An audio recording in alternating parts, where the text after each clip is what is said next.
Hi friends, ಎಲ್ಲರಿಗೂ ನಮಸ್ಕಾರ. ಬನ್ನಿ ಫ್ರೆಂಡ್ಸ್, ಗೌರಿ ಶಂಕರ ಸೀರಿಯಲ್ನ ಇವತ್ತಿನ ಸಂಚಿಕೆಯಲ್ಲಿ ಏನಾಗ್ತಿದೆ ಅಂತ ನೋಡ್ಕೊಬರೋಣ. ಅದಕ್ಕೂ ಮುಂಚೆ ಯಾರೆಲ್ಲ ನನ್ನ ವಿಡಿಯೋ ನೋಡ್ತಾ ಇದ್ದೀರಾ ಅವರೆಲ್ಲ ಪುಟ್ಟದೊಂದು ಲೈಕ್ ಮಾಡಿ, ಹಾಗೆ ಸಬ್ಸ್ಕ್ರೈಬ್ ಆಗೋದನ್ನು ಮರಿಬೇಡಿ. ಬನ್ನಿ ಸ್ಟಾರ್ಟ್ ಮಾಡೋಣ. ಮೊದಲಿಗೆ ಪಾರ್ವತಿ ಮನೆ ಬಿಟ್ಟು ಹೋಗಲೇಬೇಕಂತ ಡಿಸೈಡ್ ಮಾಡಿಬಿಟ್ಟು, ನಾನು ಸತ್ತೋಗ್ಬೇಕಂತ ಯೋಚನೆ ಮಾಡಿಬಿಟ್ಟು ದೇವ್ರ ಹತ್ರ ಬಂದು ಪ್ರಾರ್ಥನೆ ಮಾಡ್ತಾ ಇರ್ತಾಳೆ. ದೇವರೇ, ನಮ್ಮದವ್ರನ್ನ ಕೈ ಬಿಟ್ಟು ಹೋಗ್ತಿದ್ದೀನಿ ಅಂತ ಬೇಜಾರು ಮಾಡ್ಕೋಬೇಡ ಭಗವಂತ. ಒಂದು ಹೆಣ್ಣು ಎಷ್ಟೇ ಸಹ ಅವಮಾನ ಮಾಡಿದರೂ ಸಹ ಅವಳು ಸಹಿಸ್ಕೋತಾಳೆ. ಹಾಗೆ ಅವಳ ಕಣ್ಣು ಮುಂದೆ ಎಷ್ಟೇ ಅನ್ಯಾಯ ಆಗ್ತಿದ್ರು ಸಹ ಹಲ್ಲು ಕಚ್ಕೊಂಡು ಸುಮ್ಮನೆ ಇರ್ತಾಳೆ. ಆದರೆ ಅವಳಿಗೆ ತನ್ನವರು ತುಂಬ ನೋವು ಮಾಡಿದಾಗ ಆ ಜಾಗದಲ್ಲಿ ಅವಳಿರೋಕ್ಕೆ ಇಷ್ಟಪಡೋದೇ ಇಲ್ಲ. ಏಕೆಂದರೆ ಈ ಮನೇಲಿ ತುಂಬ ಸಲ ನನಗೆ ಅವಮಾನ ಆಗಿದೆ ಭಗವಂತ. ಒಂದು ಸಲ ಅಲ್ಲ, 2 ಸಲ ಅಲ್ಲ. ಆದರೆ ನನ್ನ ಮಗ ಶಂಕರನಿಗೋಸ್ಕರ, ಗುಂಡುಗೋಸ್ಕರ, ಸುನಂದಗೋಸ್ಕರ ನಾನು ಈ ಮನೇಲಿದ್ದೆ. ಆದರೆ ಇನ್ಮೇಲೆ ನನ್ನ ಕೈಲಿ ಇರೋಕ್ಕಾಗ್ತಿಲ್ಲ. ಅದಕ್ಕೆ ನಾನು ಈ ನಿರ್ಧಾರನ ಮಾಡಿದ್ದೀನಿ. ದಯವಿಟ್ಟು ಅದನ್ನು ಆಗೋ ರೀತಿ ಮಾಡು. ನಾನು ಜೀವನದಲ್ಲಿ ಬದುಕಬಾರ್ದು ಅಂತ ಡಿಸೈಡ್ ಮಾಡಿದ್ದೀನಿ. ದಯವಿಟ್ಟು ನಾನು ಸತ್ತೋಗೋ ರೀತಿ ಮಾಡು ಅಂತ ಕೈ ಮುಗಿದು ಬೇಡ್ತಾ ಇರ್ತಾಳೆ. ಈ ಮನೇಲಿ ಇವರಿಂದ ಶಂಕರನಿಗೆ ಮತ್ತು ಗುಂಡಂಗೆ ಸುನಂದಗೆ ಅಪಾಯ ಇದೆ. ದಯವಿಟ್ಟು ನೀನು ಕಾಪಾಡು ಭಗವಂತ ಅಂತ ಹೇಳಿ ಕೈ ಮುಗಿದು ಹೋಗ್ತಾ ಇರಬೇಕಾದ್ರೆ ಅವಳು ಮಾತನ್ನೆಲ್ಲ ಕೇಳಿಕೊಂಡು ಗಂಗಾ ತುಂಬ ಖುಷಿ ಪಡ್ತಾ ಇರ್ತಾಳೆ. ಓಕೆ ಬಾಯ್ ಪಾರು, ನೀನು ಹುಷಾರಾಗಿ ಹೋಗು ಆಯಿತಾ, ಮತ್ತೆ ವಾಪಸ್ ಬರಬೇಡ ಅಂತ ಹೇಳ್ಬಿಟ್ಟು ಈ ಕಡೆ ಶಿವರುದ್ರಪ್ಪನಿಗೆ ಕಾಲ್ ಮಾಡ್ತಾಳೆ. ನೋಡಿ, ನಿಮ್ಮ ಹೆಂಡ್ತಿನ ಬ್ರೈನ್ ವಾಶ್ ಮಾಡಿಬಿಟ್ಟು ನಾನು ಮನೆಯಿಂದ ಆಚೆ ಕಳಿಸಿದ್ದೀನಿ, ಬೈದು ಈ ಥರ ಕಳಿಸಿದ್ದೀನಿ.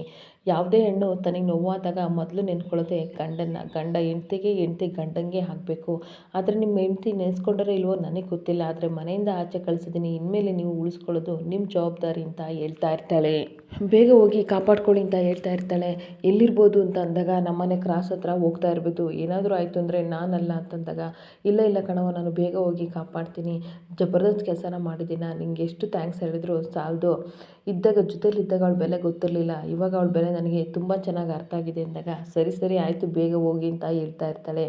ಆದರೆ ನನ್ನ ಹೆಸರು ಅವ್ರ ಮುಂದೆ ಹೇಳಂಗಿಲ್ಲ ಅಂತಂದಾಗ, ಸರಿ ಆಯಿತು, ನಿನ್ನ ಹೆಸರು ನಾನು ಹೇಳಲ್ಲ, ನನ್ನ ಹೆಸರು ನೀನು ಹೇಳಲ್ಲ, ಡೀಲ್ ಅಂದರೆ ಡೀಲು, ಇವಾಗ ಫೋನ್ ಇಟ್ಟು ನಾನು ಅವಳನ್ನು ಹುಡ್ಕೋಕೆ ಹೋಗ್ತೀನಿ ಅಂತ ಹೇಳಿ ಈ ಕಡೆ ಶಿವರುದ್ರಪ್ಪ ಖುಷಿಯಿಂದ ಹೋಗ್ತಾ ಇರ್ತಾನೆ. ಆಗ ಶಿವರುದ್ರಪ್ಪ ಭದ್ರ ಹೋಗೋಣ ಅಂತ ಕರಿತಿರ್ಬೇಕಾದ್ರೆ, ಈ ಈರಪ್ಪಯ್ಯ ಸುಮ್ಮನಿರೋ, ಅಮ್ಮನಿಗೆ ನಮ್ಮ ಬೆಲೆ ಗೊತ್ತಾಗಲಿ ಅಂತ ಹೇಳ್ತಿರ್ಬೇಕಾದ್ರೆ, ಬೇಡ ಕಣ್ಲ, ಬಸ್ ಬೇರೆ ಫ್ರೀ ಇದೆ, ತಿರುಪತಿಗೋ ಅಥವಾ ಇನ್ನೆಲ್ಗೋ ಹೊರಟೋಗ್ಬಿಟ್ರೆ ಕಷ್ಟ ಆಗುತ್ತೆ ಹುಡ್ಕೋದು, ಬಾ ಹೋಗೋಣ ಬೇಗ ಅಂದಾಗ ಸರಿ ಅಂದ್ಬಿಟ್ಟು ಈ ಕಡೆ ಇವರಿಬ್ಬರು ಸಹ ಅಮ್ಮನ ಹುಡ್ಕೋಕ್ಕೆ ಅಂತ ಹೋಗ್ತಾ ಇರ್ತಾರೆ. ಇನ್ನೊಂದು ಕಡೆ ಸುನಂದ ರೋಡಲ್ಲಿ ನಡ್ಕೊಂಡು ಬರ್ತಾ ಇರಬೇಕಾದ್ರೆ, ನನಗೆ ಯಾವ ರೀತಿ ಸಾಯಲಿ ಭಗವಂತ, ನಾನೇನಾದರೂ ಕೆರೆ ಬಾವಿಗೆ ಏನಾದರೂ ಬಿತ್ತು ಅಂತಂದರೆ, ಶಂಕರನಿಗೇನೋ ಅನ್ಯಾಯ ಮಾಡಿದಾಳೆ ಅದಕ್ಕೋಸ್ಕರ ಇವಳು ಸತ್ತೋಗಿದ್ದಾಳೆ ಅಂತ ಬೇಕಾದ್ರೆ ಊರವ್ರಿಗೆಲ್ಲ ಹಬ್ಬಿಸ್ಬಿಡ್ತಾಳೆ. ಆ ರೀತಿಯೇ ಇವ್ರ ಅತ್ತೆ ಸೊಸೆ ಮಾಡೋದು ನನಗೆ ಗೊತ್ತು ಅಂತ ಕಣ್ಣೀರು ಹಾಕ್ಕೊಂಡು ಹೇಳ್ತಾ ಇರ್ತಾಳೆ. ಮತ್ತೆ ಯೋಚನೆ ಮಾಡ್ತಾ ಇರ್ತಾಳೆ, ಬೇಡ ಬೇಡ, ಇಲ್ಲಿ ಆರನ್ ಆಗ್ತಿದೆಯಲ್ವಾ, ಇಲ್ಲಿ ಗಾಡಿಗೆ ನಾನು ಡಿಕ್ಕಿ ಹೊಡೆದು ಸತ್ತೋಗ್ಬಿಡೋಣ, ಆವಾಗ ಏನೋ ರೋಡಲ್ಲಿ ಹೋಗ್ತಾ ಇದ್ಲು ಅದಕ್ಕೆ ಆಕ್ಸಿಡೆಂಟ್ ಆಯಿತು ಅಂತ ಅನ್ಕೋತಾರೆ ಜನ. ಭಗವಂತ, ನನ್ನ ಪಿರಣನ ದಯವಿಟ್ಟು ತಕ್ಕೋ, ನನಗೆ ಬದುಕೋಕ್ಕೆ ಇಷ್ಟ ಇಲ್ಲ ಅಂತ ಕೈ ಮುಗಿದು ರೋಡಲ್ಲಿ ಬೇಡ್ತಾ ಇರ್ತಾಳೆ. ಇನ್ನೊಂದು ಕಡೆ ಗಾಡಿನೂ ಸಹ ಜೋರಾಗಿ ಆರನ್ ಮಾಡ್ಕೊಂಡು ಡ್ರೈವಿಂಗ್ ಮಾಡ್ಕೊಂಡು ಬರ್ತಾ ಇರ್ತಾರೆ. ಇವಳು ಏನು ಮಾಡಿದ್ರು ಸೈಡ್ ಬಿಡಲ್ಲ. ಇನ್ನೇನು ಬಿಡಬೇಕು ಅಷ್ಟೊತ್ತಿಗೆ ಶಂಕರ ಅವ್ವ ಅಂತ ಕಿರ್ಚ್ಬಿಡ್ತಾನೆ. ನಮ್ಮ ಅವ್ವಂಗೆ ಏನಾಯಿತು ಭಗವಂತ, ಸಿದ್ದೇಶ್ವರ ದಯವಿಟ್ಟು ಕನಸಲ್ಲೂ ಇಂಥ ಪರಿಸ್ಥಿತಿನ ನನಗೆ ಕೊಡಬೇಡ ಭಗವಂತ. ನಮ್ಮವ್ವ ತುಂಬ ಒಳ್ಳೆಯವಳು, ನನ್ನನ್ನು ಕಣ್ಣಲ್ಲಿ ಕಣ್ಣಿಟ್ಟು ಕಾಪಾಡ್ಕೊಂಡು ಬಂದಿಲ್ಲ ಇಷ್ಟು ವರ್ಷ. ನಾನಾ ಎತ್ ಮಗನ ಅಂತ ಕೇಳಿದ್ದಕ್ಕೆ ಎಲ್ಲನೂ ಬಿಟ್ಟು ನನ್ನ ಹಿಂದೆ ಬಂದಳು. ಅಷ್ಟು ಒಳ್ಳೆಯವಳು ಅವಳನ್ನು ಈ ರೀತಿ ನೋಡೋಕ್ಕೆ ನನ್ನ ಕೈಲಿ ಆಗಲ್ಲ ಸಿದ್ದೇಶ್ವರ. ಆಗಲೇ ನಮ್ಮವ್ವ ಇಲ್ಲಿ ಬಂದು ನನ್ನನ್ನು ಮಾತಾಡ್ಸಿದ್ಲು, ಏನೋ ಕೆಟ್ಟ ಕನಸು ಬಿತ್ತು ಅಂತ ನನ್ನ ಜೊತೆ ಮಾತಾಡ್ತಾ ಇದ್ಲು. ಅವಳಿಗೂ ನಂತರ ಏನಾದ್ರು ಕನಸು ಬಿದ್ದಿರೋದ ತಡಿ ನೋಡ್ಕೊಬರೋಣ ಅಂತ ಹೋಗ್ತಾ ಇದ್ದನು. ವಾಪಸ್ ಬರ್ತಾನೆ. ಬೇಡ ಬೇಡ, ಅವ್ವ ಮಲಗಿರ್ತಾಳೆ, ಸುಮ್ಮನೆ ಯಾಕೆ ಅವಳಿಗೆ ತೊಂದರೆ ಮಾಡಬೇಕು, ಒತ್ತಡನೇ ಎದ್ಬಿಟ್ಟು ಬೇಗ ಮಾತಾಡ್ಸೋಣ ಅಂತ ಅಂದ್ಬಿಟ್ಟು ಸಮಾಧಾನ ಮಾಡಿಕೊಂಡು ಶಂಕರ ಮಲ್ಕೋತಾನೆ. ಇನ್ನೊಂದು ಕಡೆ ಗೌರಿ ತುಂಬ ಬೇಜಾರಾಗಿ ಯೋಚನೆ ಮಾಡ್ತಾ ಇರ್ತಾಳೆ.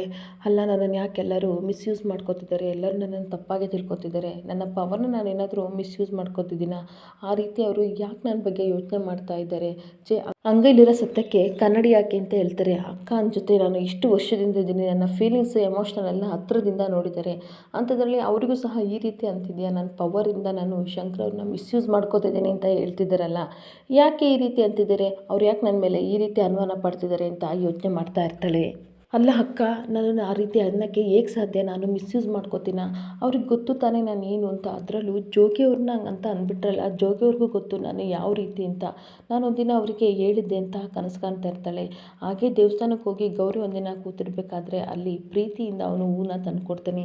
ಏನು ಜೋಗಿಯವ್ರೆ ಅಂತ ಅನ್ಬೇಕಾದ್ರೆ, ಗಂಡ ಅದನ್ನು ಪ್ರತಿದಿನ ಹೆಂಡ್ತಿಗೆ ಹೂ ಕೊಡಬೇಕು, ಪ್ರೀತಿಯಿಂದ ಮುತ್ತು ಕೊಡಬೇಕು, ಅವಳನ್ನ ಪ್ರೀತಿ ಮಾಡಬೇಕು. ಆದರೆ ಏನು ಮಾಡೋದು, ಅಪ್ಪಯ್ಯ ಸ್ವಲ್ಪ ಕೆಲಸ ವಹಿಸಿದ್ರು, ಅದನ್ನೆಲ್ಲ ಮುಗಿಸಿ ಬರೋ ಅಷ್ಟೊತ್ತಿಗೆ ಲೇಟ್ ಆಯಿತು. ಇರ್ತೀವಿ, ಪ್ರತಿದಿನ ನಾನು ನಿಮಗಿನ್ನ ಹೂ ತಂದು ಕೊಡ್ತೀನಿ ಅಂತ ಹೇಳ್ತಿರ್ಬೇಕಾದ್ರೆ ಇಷ್ಟೇನಾ? ಹಾಗಾದರೆ ಇನ್ನು ಬರೀ ಹೂ ತಂದ್ಕೊಂಡ್ರೆ ಸಾಕಾ, ಇನ್ನೇನು ಮಾಡಲ್ವ ಅನ್ಬೇಕಾದ್ರೆ ನನಗೆ ಏನೇನೋ ಮಾಡೋ ಆಸೆ, ಆದರೆ ನೀವು ಪರ್ಮಿಷನ್ ಕೊಡಲ್ವಲ್ಲ ಅಂತ ಹೇಳ್ತಾ ಇರ್ತಾನೆ.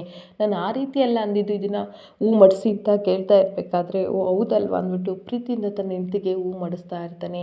ಆಗ ತುಂಬ ಮುದ್ದಾಗಿ ಕಾಣ್ತಾ ಇದ್ದೀರಾ ಅಂತ ಹೇಳ್ತಿರ್ಬೇಕಾದ್ರೆ ಸರಿ ಹಾಗಾದರೆ ಹೂ ತಂದು ಕೊಟ್ಟಿದ್ದಕ್ಕೆ ಏನೂ ಕೊಡಲ್ವಾ ಅಂತ ಕೇಳ್ತಾ ಇರ್ತಾನೆ. ಅದಕ್ಕೂ ಮುಂಚೆ ನಾನೊಂದು ಪ್ರಶ್ನೆ ಕೇಳ್ತೀನಿ, ಸರಿಯಾಗಿ ಉತ್ತರ ಕೊಡಿ ಅಂತ ಹೇಳ್ಬೇಕಾದ್ರೆ ಸರಿ ಕೇಳಿ ಅಮ್ಮಿಯವ್ರೆ ಅಂತ ಈ ಕಡೆ ಶಂಕರ ಹೇಳ್ತಾ ಇರ್ತಾನೆ. ಅದಕ್ಕೆ ಗೌರಿ ಕೇಳ್ತಾ ಇರ್ತಾಳೆ, ನಾನು IAS ಗೌರಿ ಆದಾಗ ಯಾವ ರೀತಿ ಇರಬೇಕು ಅಂತ ಇಮ್ಯಾಜಿನೇಷನ್ ಮಾಡ್ಕೊಳ್ಳಿ ಅಂತ ಅಂದರೆ ಕೈ ಹಿಡ್ಕೊಂಡು ಸರಿ ಅಂತ ಹೇಳ್ತಾ ಇರ್ತಾನೆ. ನೋಡಿ ಶಂಕರ ಅವರೇ, ನನ್ನ ಕೈ ಹಿಡ್ಕೊಬೇಡಿ ಆಯಿತಾ, ನಾನು ಹೇಳಿದ್ದನ್ನು ಇಮ್ಯಾಜಿನ್ ಮಾಡ್ಕೊಳ್ಳಿ, ಬಿ ಸೀರಿಯಸ್ ಅಂತ ಹೇಳ್ತಿರ್ಬೇಕಾದ್ರೆ ಸರಿ ಆಯಿತು ಹೇಳಿ ಅಂತ ಹೇಳ್ತಾ ಇರ್ತಾಳೆ. ಒಂದು ಲಾಠಿ ತಗೊಂಡು ನಾನು IAS ಗೌರಿ ಆಗಿದ್ದೀನಿ ಅಂತ ಅಂದ್ಬಿಟ್ಟು ಏನ್ರಿ ಮಾಡ್ತಾ ಇದ್ದೀರಾ, ಜನಗಳಿಗೆಲ್ಲ ಅನ್ಯಾಯ ಮಾಡ್ತಾ ಇದ್ದೀರಾ, ಇದು ಮಾಡೋದು ಸರಿನಾ ಅಂತ ಕೇಳ್ತಿರ್ಬೇಕಾದ್ರೆ ಶಂಕರ ಹೇಳ್ತಾ ಇರ್ತಾನೆ, ನಾನೆಲ್ರಿ ಜನಗಳಿಗೆ ಅನ್ಯಾಯ ಮಾಡ್ತಿದ್ದೀನಿ, ಅವ್ರಿಗೆ ಯಾರು ಅನ್ಯಾಯ ಮಾಡ್ತಾರೆ ಅವ್ರನ್ನ ಹಿಡ್ಕೊಂಡು 4 ಒದಿತಿದ್ದೀನಿ ಅಂತ ಶಂಕರ ಹೇಳ್ತಾ ಇರ್ತಾನೆ. ಮತ್ತು ಗೌರಿ ಹೇಳ್ತಾ ಇರ್ತಾಳೆ, ನೀವು ಇಂಥ ಕೆಲಸ ಎಲ್ಲ ಮಾಡೋಂಗಿಲ್ಲ ನಮಗೆ ಅಂತ ಸಂಬಳ ಕೊಟ್ಟು ಸರ್ಕಾರ ಇಟ್ಕೊಂಡಿದೆ, ನಾವು ಅದನ್ನು ನೋಡ್ಕೋತೀವಿ ಅಂತ ಹೇಳ್ತಿರ್ಬೇಕಾದ್ರೆ ಶಂಕರ ಹೇಳ್ತಿರ್ತಾನೆ, ನಮಗೆ ಸರ್ಕಾರ ಸಂಬಳ ಕೊಡಲ್ಲ ಆದರೂ ನಾವು ಕೆಲಸ ಮಾಡ್ತೀವಪ್ಪ ಅಂತ ಹೇಳ್ತಿರ್ಬೇಕಾದ್ರೆ ನೀವು ಈ ರೀತಿ ಮಾಡಿದರೆ ನ್ಯಾಯ ಕಾನೂನು ಅದೆಲ್ಲ ಎಲ್ಲಿಗೆ ಹೋಗಬೇಕು ಹೇಳಿ ನೋಡೋಣ ಅಂತ ಗೌರಿ ಕೇಳ್ತಾ ಇರ್ತಾಳೆ. ಈಗ ನಿಮ್ಮನ್ನು ನಾನು ಅರೆಸ್ಟ್ ಮಾಡಬೇಕು, ಮಾಡ್ಲಾ ಬೇಡವಾ ಅಂತ ಅನ್ಬೇಕಾದ್ರೆ ಶಂಕರ ಯೋಚನೆ ಮಾಡ್ತಾ ಇರ್ತಾನೆ, ನೀವು ಖಂಡಿತ ಮಾಡೇ ಮಾಡ್ತೀರಾ, ಏಕೆಂದರೆ ನೀವು ಸತ್ಯನೇ ತಾಯಿ ಅಂತ ನಂಬಿರೋರು, ನೀವು ಅನ್ಯಾಯ ಆಗೋಕ್ಕೆ ಖಂಡಿತ ಬಿಡಲ್ಲ, ಅಲ್ಲೇನಾದರೂ ಗಂಡಾದರೂ ಸರಿ ಬೇರೆಯವರಾದರೂ ಸರಿ ಅನ್ಯಾಯ ಮಾಡಿದರೆ ಖಂಡಿತ ನೀವು ಬಿಡಲ್ಲ, ನೀವು ಅವ್ರನ್ನ ಜೈಲಿಗೆ ಹಾಕ್ತೀರಾ, ಏಕೆಂದರೆ ಸತ್ಯ ಅಂದರೆ ಗೌರಿ ಅಂತ ಹೇಳ್ತಾ ಇರಬೇಕಾದ್ರೆ ಗೌರಿಗೆ ತುಂಬ ಖುಷಿಯಾಗಿ ಶಂಕರನ ಹಗ್ ಮಾಡಿಕೊಂಡು ಹೇಳ್ತಾ ಇರ್ತಾಳೆ, ನೀವೆಲ್ಲಿ ನನ್ನ ತಪ್ಪಾಗಿ ತಿಳ್ಕೊತೀರಾ ಅಂತ ಅಂದ್ಕೊಂಡಿದ್ದೆ, ಪ್ರತಿಯೊಬ್ಬರು ಮನೇಲಿ ಗಂಡಸರು ಹೆಂಡತಿ ಮನೇಲಿ ಕೆಲಸ ಮಾಡ್ಕೊಂಡು ಇರಬೇಕು ಅಂತ ಅಂದ್ಕೊಂಡಿರ್ತಾರೆ, ಏನಾದರೂ ಮಾತಾಡಿದರೆ ಜಗಳ ಮಾಡ್ತಾರೆ, ಆದರೆ ನೀವು ಆ ಥರ ಅಲ್ಲ, ಅದಕ್ಕೆ ನನಗೆ ನೀವು ತುಂಬ ಇಷ್ಟ ಅಂತ ಹೇಳ್ತಿರ್ಬೇಕಾದ್ರೆ ನಿಮ್ಮ ಆಸೆನೇ ನನ್ನ ಆಸೆ ಅಂತ ಶಂಕರ ಹೇಳ್ತಾ ಇರ್ತಾನೆ. ನಮ್ಮಿಬ್ಬರು ಲೈಫಲ್ಲಿ ಯಾವತ್ತೂ ಸಹ ಈ ಥರ ಬಿರುಕು ಬರ್ದಲೇ ಇರಲಿ, ಒಂದು ವೇಳೆ ಬಿರುಕು ಬಂದ್ರೂ ಅದನ್ನು ಕೂತ್ಕೊಂಡು ಬಗೆಹರಿಸೋಣ, ಆದರೆ ಯಾವತ್ತೂ ಬಿಟ್ಟು ಹೋಗೋದು ಬೇಡ, ಹಾಗಂತ ದೇವ್ರ ಹತ್ರ ಪ್ರಾರ್ಥನೆ ಮಾಡ್ಕೋತೀನಿ, ಐ ಲವ್ ಯು ಶಂಕರ ಅವರೇ ಅಂತ ಹೇಳ್ಬೇಕಾದ್ರೆ ಐ ಲವ್ ಯು ಟು ಅಮ್ಮಿಯವ್ರೆ ಅಂತ ಹೇಳಿ ಇಬ್ಬರು ಸಹ ಖುಷಿ ಪಡ್ತಿರೋದನ್ನೆಲ್ಲ ಹಳೆ ನೆನಪುಗಳನ್ನೆಲ್ಲ ಈ ಕಡೆ ಗೌರಿ ನೆನೆಸ್ಕೊಂಡು ಕಣ್ಣೀರಾಗ್ತಾ ಇರ್ತಾಳೆ. ಕಾಲಚಕ್ರ ಎಷ್ಟು ಬೇಗ ಉರುಳುತ್ತದಲ್ವಾ, ನನ್ನವನು ಎಷ್ಟು ಅರ್ಥ ಮಾಡ್ಕೊಂಡಿದ್ದೀನಿ ಅಂತಂದರೆ ಜೀವನದಲ್ಲಿ ನನ್ನನ್ನು ಅವನು ಅರ್ಥ ಮಾಡ್ಕೊಂಡಿರೋವಷ್ಟು ಯಾರೂ ಅರ್ಥ ಮಾಡ್ಕೊಂಡಿಲ್ಲ, ಅಷ್ಟು ನನ್ನನ್ನು ನಂಬಿದ್ದ, ನಾನು ಅವನು ನಂಬಿದ್ದೆ, ಆದರೆ ಇವಾಗ ನೋಡು ಸಮಯ ಯಾವ ರೀತಿ ಬದಲಾಗಿದೆ, ಅಷ್ಟು ನನ್ನನ್ನು ನಂಬ್ತಿದ್ದ ವ್ಯಕ್ತಿ ಇವಾಗ ನಾನು ಕಂಡ್ರೆ ಆಗಲ್ಲ, ಆ ರೀತಿ ಸಿಡುಕು ಬಿದ್ದುಬಿಡ್ತಾನೆ, ನನಗೇನಾದರೂ ಮಾಡಬೇಕು ಅಂತ ಬಯಸ್ತಾನೆ, ಯಾವ ರೀತಿ ಕಾಲ ಬದಲಾಗಿದೆ ಅಲ್ವಾ ಅಂತ ಕಣ್ಣೀರಾಗ್ತಾ ಇರ್ತಾಳೆ. ಅಲ್ಲ ಕಾಲ ಬದಲಾಗುತ್ತೆ ಹಾಗಂತ ಮನುಷ್ಯರು ಬದಲಾಗ್ತಾರೆ, ಏನು ಮಾಡೋಂಗಿಲ್ಲ, ಎಲ್ಲನೂ ನಾವು ಅಕ್ಸೆಪ್ಟ್ ಮಾಡ್ಕೊಳ್ಳೇಬೇಕು, ಏನು ಮಾಡೋಂಗಿಲ್ಲ, ಸತ್ಯ ಅಂತ ಅನ್ನೋದೊಂದು ಚೂಪವಾದ ವಸ್ತು, ಅದು ಯಾವಾಗಲೂ ಚುಚ್ಚುತ್ತಾ ಇರುತ್ತೆ, ಎಂಥ ಕಷ್ಟ ಬಂದರೂ ಸಹ ನಾನು ಎದೆಗುಗ್ಗದೆ ಆ ಕಷ್ಟ ಎಲ್ಲ ಬಗೆಹರಿಸಿದ್ದೀನಿ, ಇನ್ಮೇಲೂ ನಾನು ಜೀವನ ಮಾಡೇ ಮಾಡ್ತೀನಿ ಅಂತ ಹೇಳ್ತಾ ಇರ್ತಾಳೆ. ಏನು ಮಾಡೋಕ್ಕಾಗಲ್ಲ, ವಿಧಿ ನಮ್ಮಿಬ್ಬರದಲ್ಲೂ ಅಂತರ ಅಂತ ತಂದಿಟ್ಬಿಟ್ಟಿದೆ, ನಾವಿಬ್ಬರು ದೂರ ಆಗಬೇಕು ಅನ್ನೋದು ಆ ದೇವ್ರಿಗೆ ಇಷ್ಟ ಆಗಿತ್ತೋ ಏನೋ, ಏನು ಬಂದರೂ ನಾನು ಜೀವನದಲ್ಲಿ ಎದುರಿಸ್ತೀನಿ, ಅದೇ ಅಲ್ವಾ ಜೀವನ, ಏನೇ ಆಗಲಿ ಅದನ್ನು ಅಕ್ಸೆಪ್ಟ್ ಮಾಡಿಕೊಂಡು ಮುಂದೆ ಜೀವನ ಸಾಗಿಸ್ತೀನಿ, ಅದೇ ಜೀವನವಾಗಿರುತ್ತೆ ಅಂತ ಹೇಳ್ತಾ ಇರ್ತಾಳೆ. ಇನ್ನೊಂದು ಕಡೆ ಪಾರ್ವತಿ ಸಹಾಯಕ್ಕೆ ಅಂತ ಬಂದಾಗ ಆ ಕಡೆಯಿಂದ ಕಾರ್ ಬರುತ್ತೆ, ಇನ್ನೇನು ಅವ್ರು ಗುದ್ದಿಸ್ತಾರೆ ಅಂತ ಕಣ್ಣು ಮುಚ್ಕೊಂಡು ನಿಂತಿದ್ರೆ ಅಲ್ಲಿ ಆ ಕಾರಲ್ಲಿ ರುದ್ರ ಬರ್ತಾರೆ. ಅವ್ರ ಅವ್ವನ್ನ ನೋಡಿಬಿಟ್ಟು ತುಂಬ ಅಂದರೆ ತುಂಬ ಖುಷಿ ಪಡ್ತಾ ಇರ್ತಾರೆ. ಅವ್ವ ಅಂತ ಈ ಕಡೆ ರುದ್ರ ಕೂಗ್ತಿರ್ಬೇಕಾದ್ರೆ ಈ ಕಡೆ ಪಾರ್ವತಿಗೆ ಶಾಕ್ ಆದಂಗೆ ಆಗುತ್ತೆ. ಹಾಗೆ ತಿರುಗಿ ನೋಡಿದರೆ ತನ್ನ ಮಗ ಬಂದಿರ್ತಾನೆ. ತುಂಬ ಅಂದರೆ ತುಂಬ ಖುಷಿಪಟ್ಟು ಗಂಡ ಮಗನ ನೋಡಿ ಕಣ್ಣೀರು ಹಾಕ್ಬಿಟ್ಟು ಹೋಗಿ ಗಂಡನ್ನ ಹಗ್ ಮಾಡ್ಕೋತಾಳೆ. ಶಿವರುದ್ರಪ್ಪನೂ ಸಹ ಕಣ್ಣೀರು ಹಾಕ್ಕೊಂಡು ಹೇಳ್ತಾ ಇರ್ತಾನೆ, ಪಾರು ಏನು ಪಾರು, ಸಾಯಕ್ಕೆ ನೀನು ನಿರ್ಧಾರ ಮಾಡಿದೆಯಲ್ಲ, ಎಂಥ ಪರಿಸ್ಥಿತಿಯಲ್ಲೂ ಸಹ ನೀನು ಎದುರುಕೊಳ್ದಳು, ಇವಾಗ ಯಾಕೆ ಸಾಯಕ್ಕೆ ಬಂದಿದ್ಯಾ, ಸಮಾಧಾನ ಮಾಡ್ಕೊ ಅಂತ ಅನ್ಬೇಕಾದ್ರೆ ಅಲ್ಲ ಅವ್ವ ನನ್ನ ನೆನಪು ನಿನಗೆ ಆಗಲೇ ಇಲ್ವಾ ಅಂತ ರುದ್ರ ಕೇಳ್ತಾ ಇರ್ತಾನೆ. ಆಗಲ್ಲ ಮಗ ಅಂತ ಅನ್ಬೇಕಾದ್ರೆ ಸಾಯಕ್ಕೆ ಬಂದಿದ್ಯಲ್ಲವ, ನೀನು ಇಲ್ಲಾಂದರೆ ನಾವು ಬದುಕ್ತೀವ ಅಂತ ಅನ್ಬೇಕಾದ್ರೆ ಹಾಗೆಲ್ಲ ಅನ್ಬೇಡ, ಏನೇನೋ ಆಯಿತು ಅಂತ ಹೇಳ್ತಾ ಇರ್ತಾಳೆ. ನೋಡು ನೀನು ಅಳ್ಬೇಡ ಪಾರ್ವತಿ, ನಿನ್ನ ಹತ್ರ ನನ್ನ ಕಣ್ಣಲ್ಲಿ ರಕ್ತನೇ ಬರುತ್ತೆ, ಏನಾಯಿತು ಅಂತ ಹೇಳು ಅಂತ ಅನ್ಬೇಕಾದ್ರೆ ನಡೆದ ವಿಷಯನೆಲ್ಲ ಪಾರ್ವತಿ ಹೇಳ್ತಾ ಇರ್ತಾಳೆ.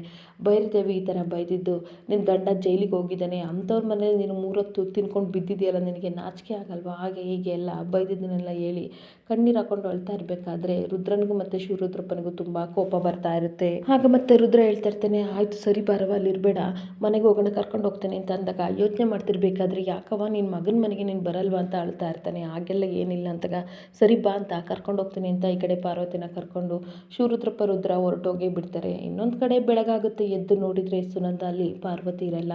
ತುಂಬ ಟೆನ್ಷನ್ ಮಾಡ್ಕೊಂಡು ಶಂಕರ ಅಂತ ಕೂಗಿದಾಗ ಭೈರದೇವಿ, ಶಂಕರ ಹಾಗೆ ಗಂಗಾ, ಗುಂಡ ಎಲ್ಲರೂ ಸಹ ಏನಾಯಿತು ಅಂತ ಬರ್ತಾರೆ.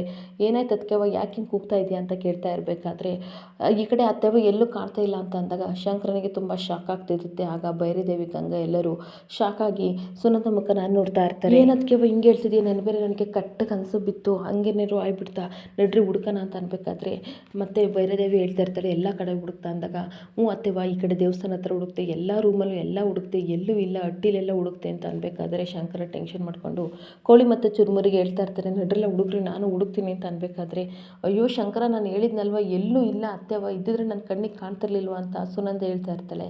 ಇದೆಲ್ಲ ಹೋಗ್ಬಿಟ್ಲು ಅಂತ ಯೋಚನೆ ಮಾಡ್ತಿರ್ಬೇಕಾದ್ರೆ ಗಂಗಾ, ಏನಾಯಿತು ಚಿಕ್ಕತ್ತೆಗೆ, ಯಾವತ್ತೂ ಈ ರೀತಿ ಮಾಡಲ್ವಲ್ಲ, ಎಲ್ಲಾದರೂ ಹೋದರೆ ಹೋಗ್ತಾರೆ ಅಂತ ಹೇಳ್ತಿರ್ಬೇಕಾದ್ರೆ ಭೈರದೇವಿ ಹೇಳ್ತಾ ಇರ್ತಾಳೆ, ಅಲ್ಲ ಏನಾದ್ರು ಮನ್ಸಿಗೆ ಬೇಜಾರು ಮಾಡ್ಕೊಂಡು ಮನೆ ಬಿಟ್ಟು ಏನಾದರೂ ಓದ್ಲಾ ಅಂತ ಅಂದಾಗ ಶಂಕರನಿಗೆ ತುಂಬ ಶಾಕ್ ಆಗ್ತಾ ಇರುತ್ತೆ. ಅವಾಗ ಭೈರದೇವಿ ಹೇಳ್ತಾ ಇರ್ತಾಳೆ, ಎಲ್ಲೋದ್ಲು ನಮ್ಮ ಪಾರ್ವತಿ, ಇಂಥ ಕೆಲಸ ಎಲ್ಲ ಮಾಡೋದಲ್ಲ, ಸುನಂದ ನೀನೇನಾದರೂ ಬೈದೆ ಅಂತ ಅನ್ಬೇಕಾದ್ರೆ, ಇಲ್ಲ ನಮ್ಮ ಅತ್ತೆವಾಗ ನಾನು ಯಾವತ್ತೂ ಬೈಯಲ್ಲ ಅಂತ ಹೇಳ್ತಿರ್ತಾಳೆ.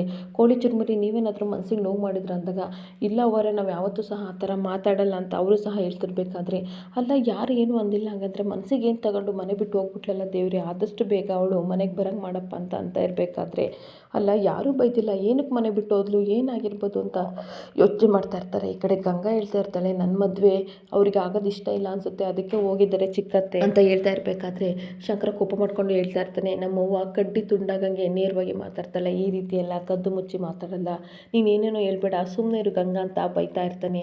ಹಾಗಾದರೆ ಇನ್ನು ಎಲ್ಲಿಗೆ ಹೋಗಿರ್ಬೋದು, ಯಾರೇನು ಅಂದಿಲ್ಲ ಅಂದಮೇಲೆ ಎಲ್ಲಿಗೆ ಹೋಗ್ಬಿರೋದು ಭಗವಂತ, ಬೇಗ ಬರಂಗೆ ಮಾಡು ಅಂತ ದೇವಿ ಊಟ ಮಾಡೋದು ನನಗೆ ಬಾರು ಬೇಕು ಅಂತ ಎಲ್ಲಿ ಹೋಗಿದ್ದಾಳೆ ಅಂತ ಎಲ್ಲ ಯೋಚನೆ ಮಾಡ್ಕೊಂಡು ಹೋಗಿದ್ರು. ಶಂಕರ ತಲೆ ಸಹ ಬೇಜಾರಾಗಿ ಶಂಕರ ಟೆನ್ಷನಿಂದ ನಿಂತ್ಕೊಬಿಡ್ತಾನೆ. ಇಲ್ಲಿಗೆ ಸಂಚಿಕೆ ಎಂಡ್ ಆಗ್ತಿದೆ. ಈ ವಿಡಿಯೋ ಇಷ್ಟ ಆದರೆ ಪುಟ್ಟದೊಂದು ಲೈಕ್ ಮಾಡಿ, ಫಾಲೋ ಮಾಡಿ. Thank you.